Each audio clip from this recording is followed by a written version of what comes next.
Tu Bishvat, the New Year of Trees, by Rabbi Michael-ben-Pesach, Portnaar. The Tree of Life and the Formula of Spiritual Development. Introduction.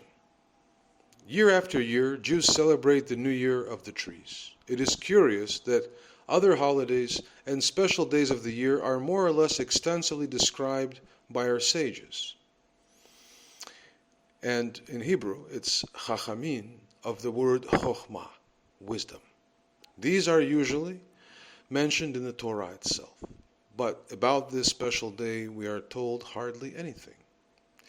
There are various minchagim, local habits and customs, that could be a physical reflection of the spiritual root of this day, seems kept hidden from us. If so, we continue to ask ourselves, what is the essence? What this essence is. We cannot settle with the existing customs and practices. Let us, in our appropriate modesty, ask the Creator for the benefit of us, His creatures, to lift a piece of the veil. Indeed, if such a desire in us has come, then that could indicate that it comes from the one creating power itself, from the master of all our wishes, good and bad. He knows when, what, and to whom he wishes to reveal something from his secrets. He lets these desires arise in us, and then he lets us request to him for our hisranot, unmet needs and wants. To fill it with a corresponding response. Comprehension, light, pleasement. After all, the Creator ultimately wants His creation to receive directly from Him all the light through His Torah, of course, which is basically the same. Let's take a biological tree into consideration. It consists of three basic parts. 1, the tree roots. 2, the trunk. And 3, the treetop, with branches, leaves, and fruits. These three parts represent the corresponding growth process according to the scheme: tree, tree roots, trunk, tree crown. Phase 1, the development of biological tree roots. The tree roots are in the ground. One does not see them, and they're generally not useful. They just suck the power of the earth. Also, they make good use of the heavenly forces by absorbing rainwater. Everything they receive only for themselves. They give nothing, but take everything they need: physical light, air, water, earthly nutrition, in one word, light of the Creator, only for their own selfish desires. And yet only in the tree roots lies the essence of the tree, as is all his future filling with the force of life. In the tree roots is thus a certain, albeit apparent, controversy. On the one hand, they have a very strong and absolute selfish wish to receive as much as possible for themselves. And on the other hand, we find in them a very ingrained and strong desire to give. For example, the trunk thereby to branches and leaves and fruits. We can now conclude that as long as the tree is only under the earth in its roots, without one of the other components, the roots de facto receive only for themselves, and thus can be labeled as selfish. This is the first phase in the development of biological roots. But there comes a moment when the tree roots will feel that they had enough to receive only for themselves. The tree roots knew from the very beginning of their growth through the locked information of the genetic material which was waiting for them, that they not only serve to receive, but they also serve to give, partly later on. No sooner said than done. At the end of their underground development, the tree roots, driven by the orders of their genetic material, change their intention. They begin to give. Then they put their intention into action. They endeavor and bring forth a cutting. Phase 2. Development of the organic trunk. The new desire to give leads to a visible and useful result, the creation of a cutting, which will develop into a solid trunk. How does it express itself? That the appearance of a trunk is a product of the wish to give. Because the stem can be cut down for various possible altruistic purposes, for example, for the purpose of building fences, burning heat, and etc. And how do the outer and inner shapes of the trunk relate themselves to the aspect of giving? Well, the outer edge testifies to the fact that the tree in this phase of development just wants to give. Think of the poor, bare surface, no leaves, no fruit, no aesthetic elements with respect to the creature who embodies the purpose of the creation of man. The trunk says, I wish to receive nothing. And inside, in the cross-section of a tree trunk, we see the growth rings of a tree. These rings indicate how many years the development of the trunk, the periods of only giving, lasted. The signs of annual cycles are thereby unambiguous. Remarkably is also the circumference change of such an annual ring. This is because with each subsequent one, it gets narrower in diameter. But there is still a very important factor at the stage of the development of the tree, namely that the tree, or to be more precise, the trunk, obtains its essential life juices. Phase 3, development of the organic treetop.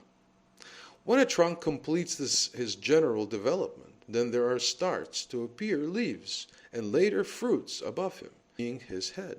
There is a qualitative change taking place, whereby the tree is finally starting to bloom, is in full bloom, and starts bearing fruit. The tree obtains aesthetic beauty in the eyes of man. What happens to the tree? The treetop combines two properties that are derived from the two previous phases of its development. The desire to receive only for yourself, which desire comes from the tree roots, and the desire to give everything that the crown of the tree inherits from the trunk.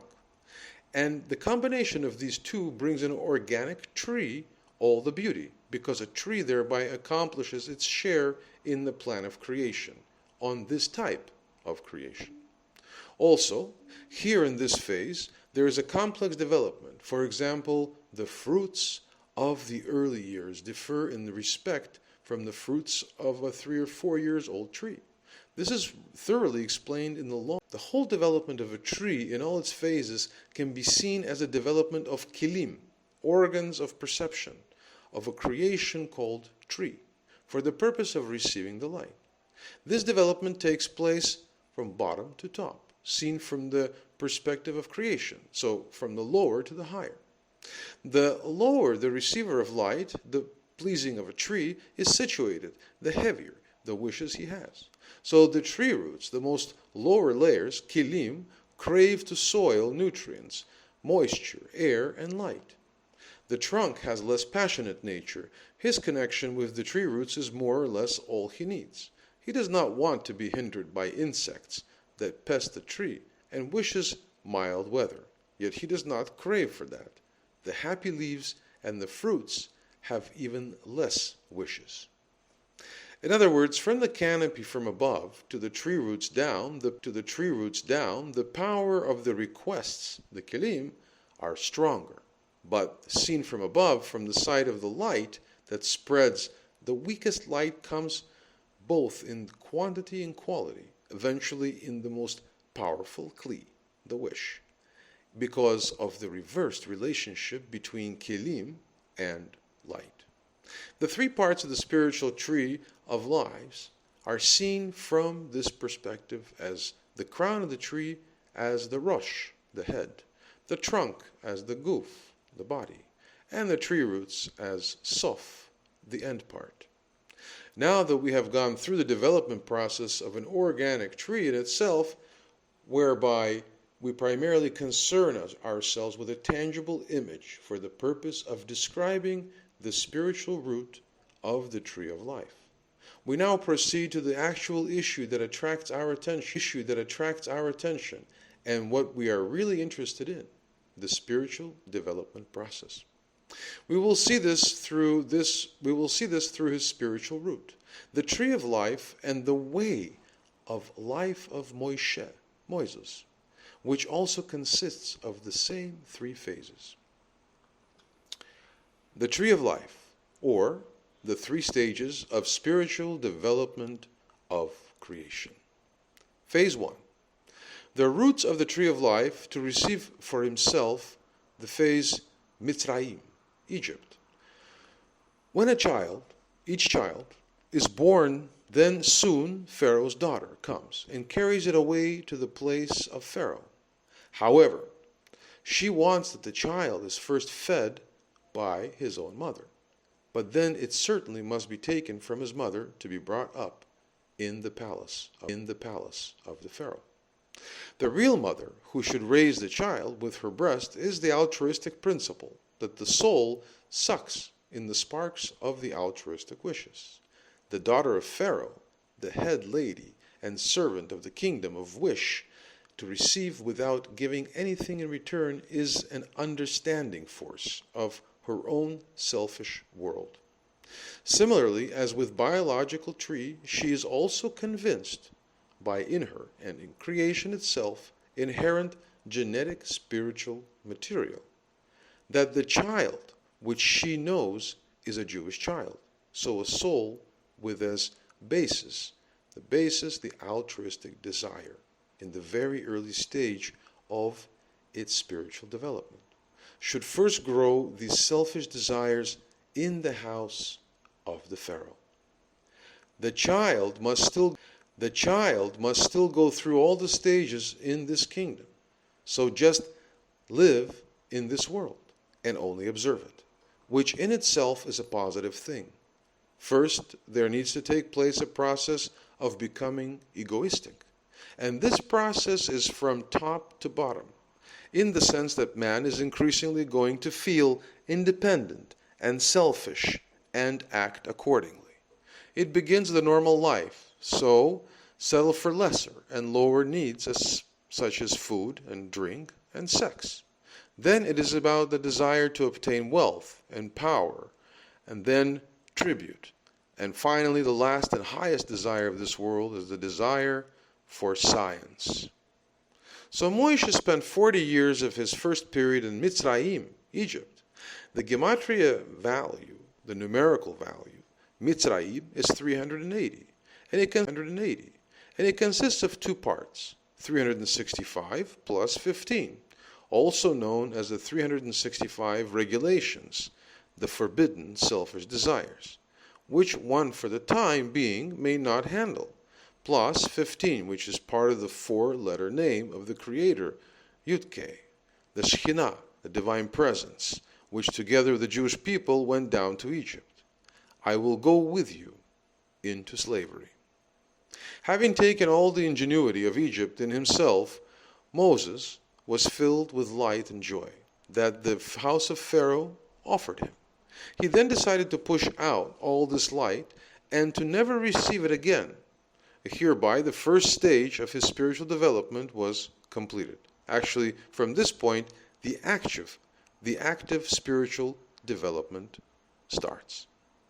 By filling himself with the direct light, Moshe at one time a sense of shame. He received the light without giving something back to the giver, and the absolute prerequisite for the onset of spiritual development is the decision to not to receive direct light anymore.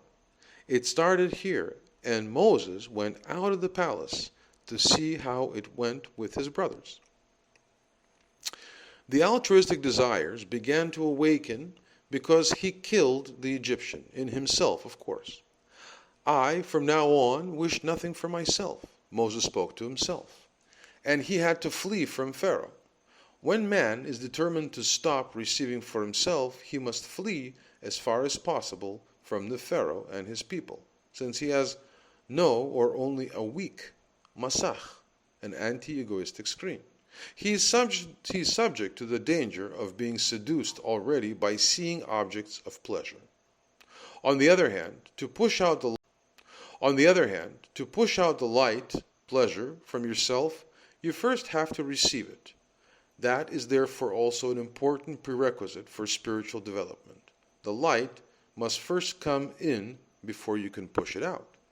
So do not blame yourself that you previously experienced much pleasure for yourself, which you now regret and might feel ashamed for, because then you would now not have the great desire in you for the spiritual, to live according to the laws of the universe. In this phase, the soul of man is clothed by the robe Mitzrayim. Phase 2. The trunk of the tree of life, giving for the sake of giving. The face, Bamidbar, the desert. After pushing out the light, the inner part of man remains behind, as it were, as a bare trunk. All the pleasures of the past are forgotten more and more behind, and now the actual work of correcting begins.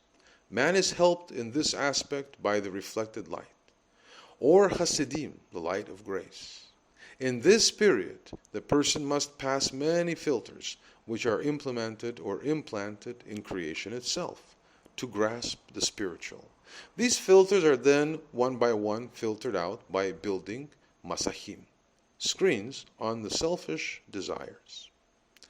The fleeing of Moses from Pharaoh was therefore a lawful, constructive getaway, entirely in agreement with the plan of creation and the 3 stages of spiritual development. In the state of in the desert, and only in that state, man can strengthen himself to develop spiritually to perfection. He was a shepherd for 40 years, who learned herding his sheep as a learning process, a simulation process that he later, when the Creator demanded it of him, would take upon himself and accomplish.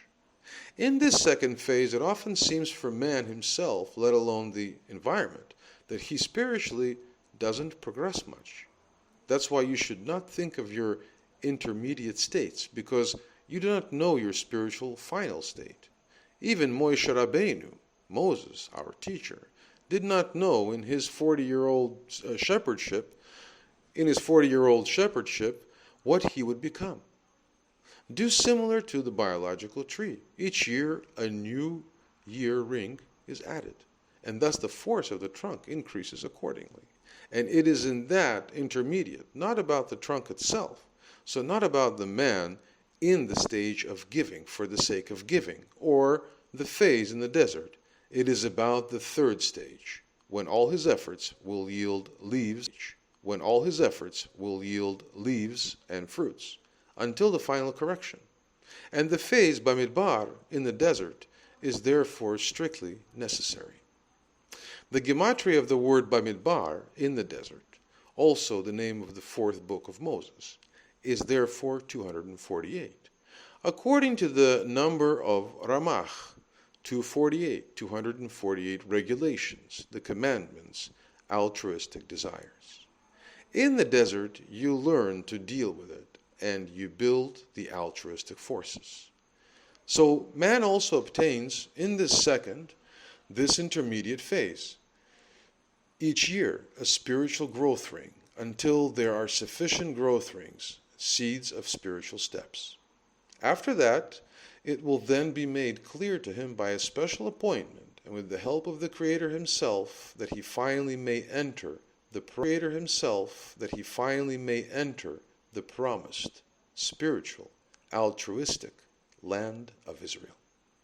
The tree of life has in section 125-year rings, with each year reaching maturity during the 6,000 years. The new year of the trees is a cycle of spiritual labor that man in the course of a year made to correct his wishes and to produce annual ring corrections, year after year and step by step. In this phase, the soul of man is clothed with the robe Bamidbar, in the desert. Phase 3, the crown of the tree of life, receiving in order to bestow. The phase, Israel. When for every wish there are made sufficient masach, anti-egoistic forces, man comes into the country, the land which is entirely altruistic, that lives in accordance with the laws of the universe, so in accordance with the plan of creation. There man, besides giving to give, also step by step starts to receive, but then for the sake of the Creator to give to him. He thus obtains his own crown, his own end correction level. His spiritual partzuf obtains the treetop. Now it is about receiving, and the more he receives, the more satisfaction he gives to the Creator. The important condition is set to Israel. All Israel does, it should do with and through hesed, kindness. How do we know that?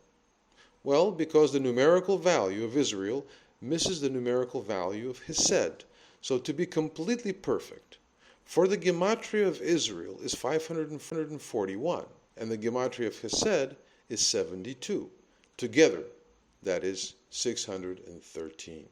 The number of perfection, the 613 rules of the Torah. This stage is also the third stage in the spiritual development of Moses himself, his last 40 years, because he lived 120 years. Moses led his people in the whole to the state of the land of Israel, the highest spiritual state of large group of people. Moshe reached the highest individual spiritual state of Moshe Rabbeinu, Moses, our teacher, with the gematria 613. And when Israel has corrected itself by each time using the attribute hesed, it will receive, or hesed, the light of love, from the one creating sed, the light of love, from the one creating power. Because there is a spiritual law which is called midah neged midah, and literally translated, an attribute against attribute. Agreement in their properties. So if you do good, you get good from the Creator. And more than that, along with hesed, the Creator will also enclose or chokmah, the light of wisdom. The gematria of chokmah is similar to that of hesed. That light will raise all receiving kelim of Israel, and together with them also the altruistic kelim of the nations of the world, so that ultimately the receiving kelim of the nations of the world will rise above the parsah, the separation between the giving and receiving kelim, where or chokmah, the life, bringing life.